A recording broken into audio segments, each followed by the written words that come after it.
Amid rows of canned vegetables and under buzzing fluorescent lights, little Laverne Cox was dancing down the grocery store aisle.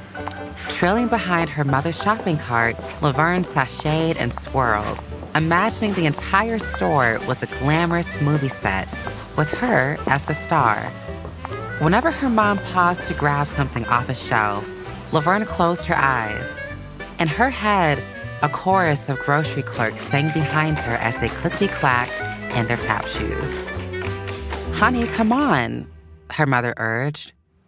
But even after opening her eyes again, Laverne saw her dreams so clearly. The spotlights, the swell of music, the shimmer of excitement as she strode forward. She was ready to shine.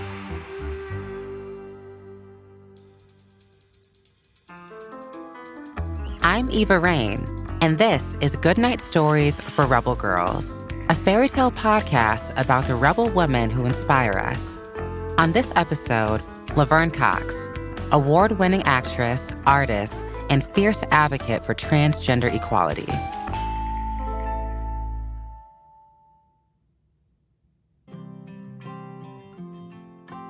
Laverne grew up in Mobile, Alabama, which is a city near the Gulf of Mexico where it rains a lot.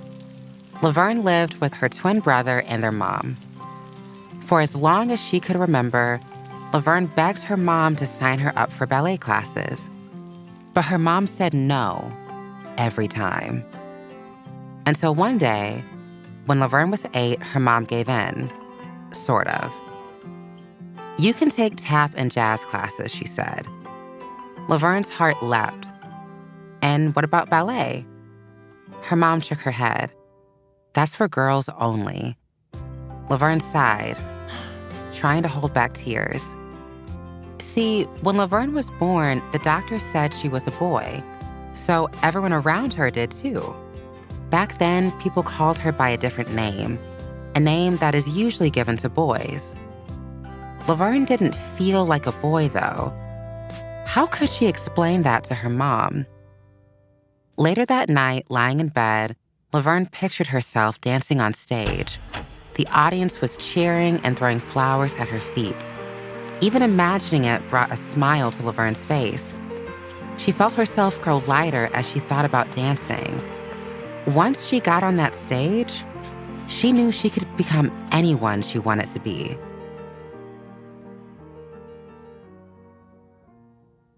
Dance classes were truly a treat for Laverne. She stunned her teacher, floating across the floor and improvising complicated combinations. Soon, Laverne was performing in dance recitals and talent shows too. But offstage, life seemed to be getting more and more challenging. Whenever Laverne skipped or twirled on the playground, her classmates made fun of her. People said boys should be tough and strong, and Laverne was gentle and kind and a little dreamy. The older Laverne got, the more she stood out for being different. When she got off the school bus, bullies chased her down the street. Sometimes, they even beat her up. When her mom found out about the bullying, Laverne got in trouble for not fighting back. Laverne didn't want to fight. Hadn't her mom raised her and her brother to love others, not to hurt them? But her mom was confused and worried. At a teacher's recommendation, she sent Laverne to therapy where they tried to make her act more masculine. It was awful. Laverne felt so lost and alone, like no one understood or appreciated her. How would she ever become a famous ballerina if she wasn't even sure she could make it through middle school?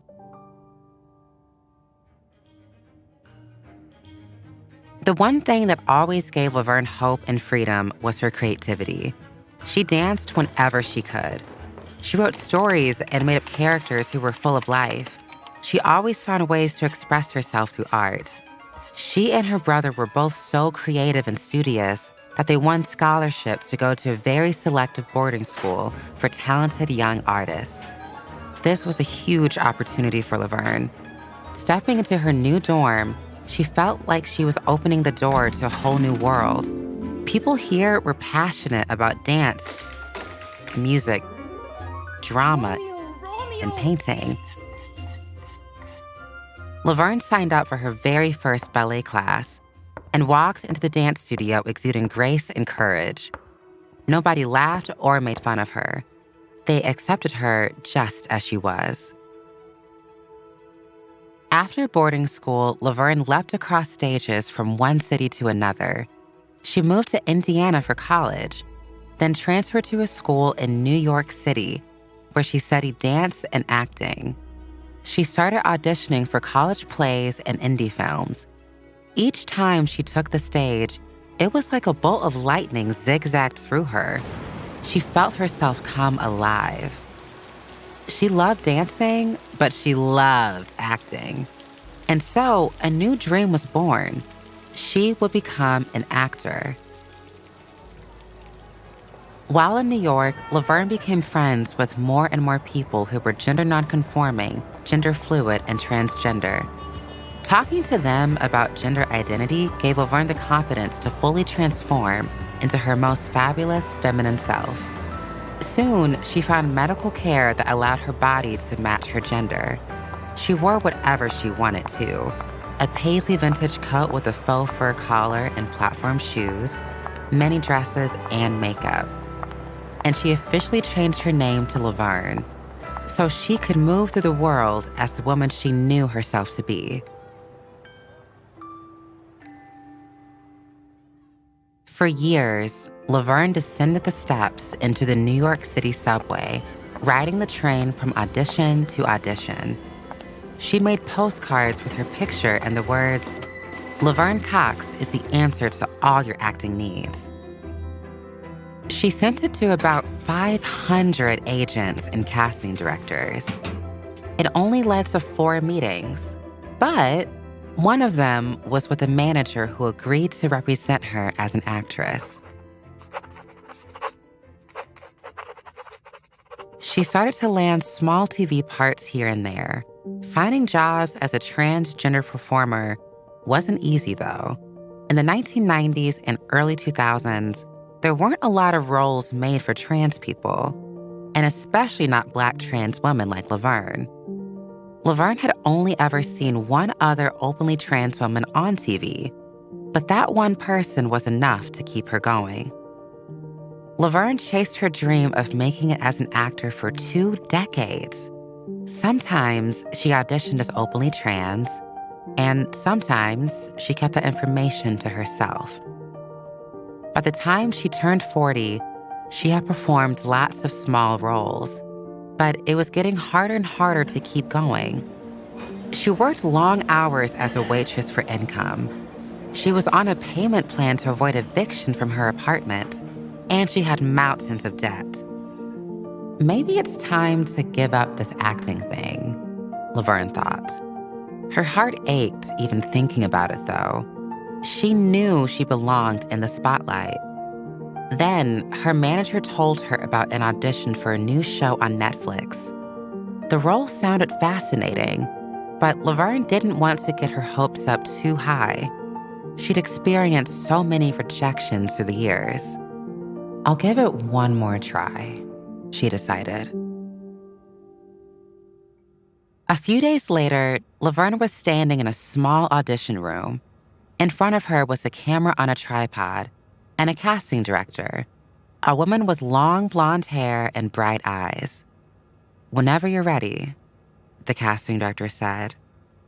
Laverne steadied herself, drew in a deep breath, and began. With each line, she felt herself embodying this character, filling in all the love and loss and longing that this character must have felt. When Laverne finished her audition, the casting director smiled. "We'll be in touch," she said.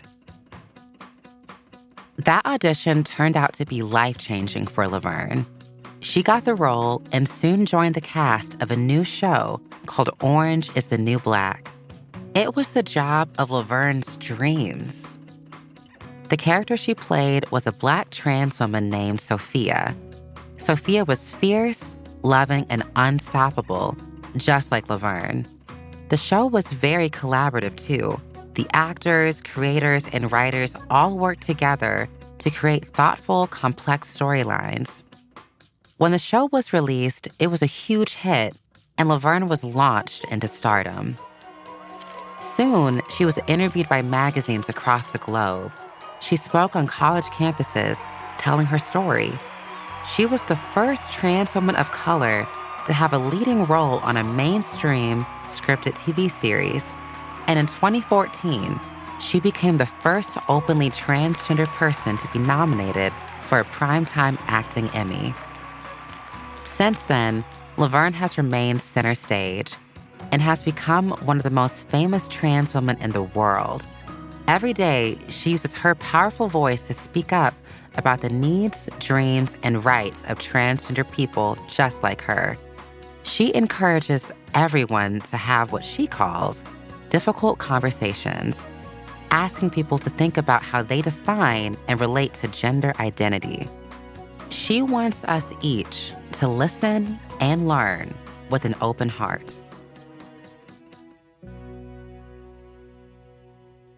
Laverne continues to shine, proud to be exactly who she is, and helping others to do the same. As she once said, "We are not what other people say we are. We are who we know ourselves to be." May we all be brave, bold, and a rebel just like Laverne Cox. Whether it's dancing down the grocery store aisles or giving your dreams one more try, there's always a way to find and celebrate your truest self.